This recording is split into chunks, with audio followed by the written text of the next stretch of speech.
Welcome back to TechKid FX for another Vechain price prediction update, and in this video I'll be giving you the latest developments that have been happening here on the Vechain chart, which has continued to hold above a high that we made at around the $0.02182 mark. And in this video I will also be giving you my next target areas here on the Vechain chart. And before I get into that part of the technical analysis, make sure that you give this video a thumbs up, subscribe to the channel, and also check out the channel membership. And allow me to start the video here on the 1 hour chart by first giving you a recap of what has been happening, where you can see that after making our lower low at around the $0.015 mark, we saw a 5-wave structure to the upside, where we have the wave 5 completing an even larger Elliot wave count 1 to the upside and making its high at around the $0.02182 mark. And after seeing the high for that higher Elliot wave count 1, whatever we expected next is a corrective structure in the formation of a second wave. And here on the chart you can see that I have the formation of this second wave, and after seeing the low for that second wave,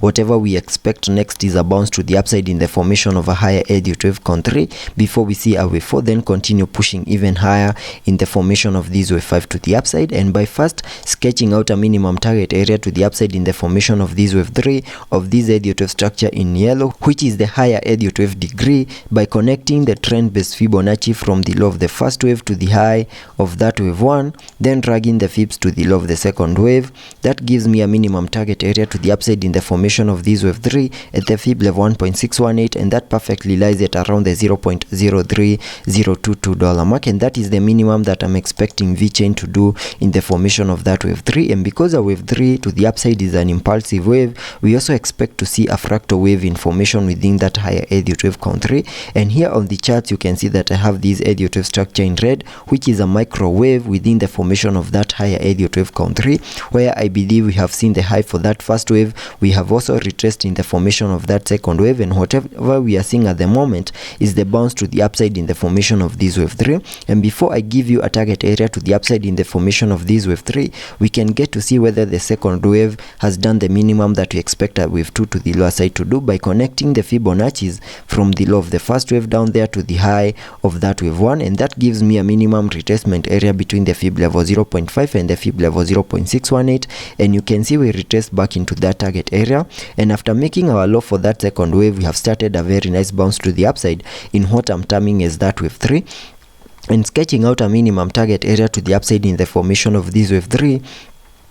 by connecting the trend based Fibonacci from the low of the first wave down there to the high of the wave 1, then dragging the fibs to the low of the second wave. That gives me a minimum target area to the upside in the formation of that wave 3 at the fib level 1.618, which perfectly lies at around the $0.02752 mark, and that is the minimum that I'm expecting that wave 3 to the upside to do. And for that to also play out, we need to manage to break above the key area of resistance at around the $0.02436 mark, and given the support of the 20-day MA, we have the support that we need for us to continue pushing even higher, manage to break above that key area of resistance. And once the breakout is in, then we can expect a retest, and once the retest is in and a success, then we can continue pushing even higher to fully maximize our target area to the upside in the formation of that wave 3. And once that plays out, then we can expect a wave 4 and then a wave 5 to fully maximize the formation of this wave 3 to the upside right here in yellow at around the $0.03 mark. So that is what I'm expecting to play out here on the short-term scenarios.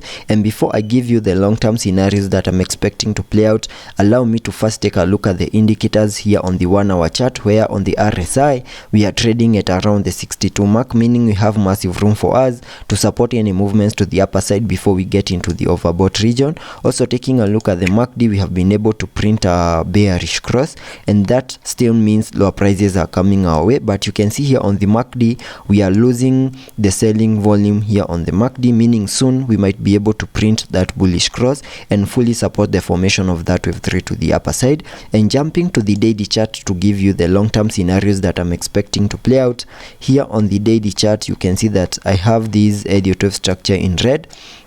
where you can see that Vechain, from these low prices that we had been trading within, we saw a very nice bounce to the upside, making it to an all-time high at around the $0.28 mark in what I'm terming as a higher Elliot wave count 1 to the upside. And after seeing the all-time high, we started the bear market, where we had been seeing no prices in this ABC corrective structure, which took us back to around the $0.015 mark in what I'm terming as a higher Elliot wave count 2. And on the long-term scenarios, whatever we expect next after seeing the formation of a second wave is a bounce to the upside in the formation of this wave 3. And here on the daily chart, I have a target area to the upside in the formation of that wave 3 at the fib level 1.618, which perfectly lies at around the $0.46277 mark, and that is the minimum that I would expect that wave 3 to the upside to do. And also expect a 5-wave structure in formation within that higher Elliot wave count 3. And for that move to also play out, we also need to manage to break above the fib level 0.88, and by connecting the Fibonacci's from the low of the first wave to the all-time high,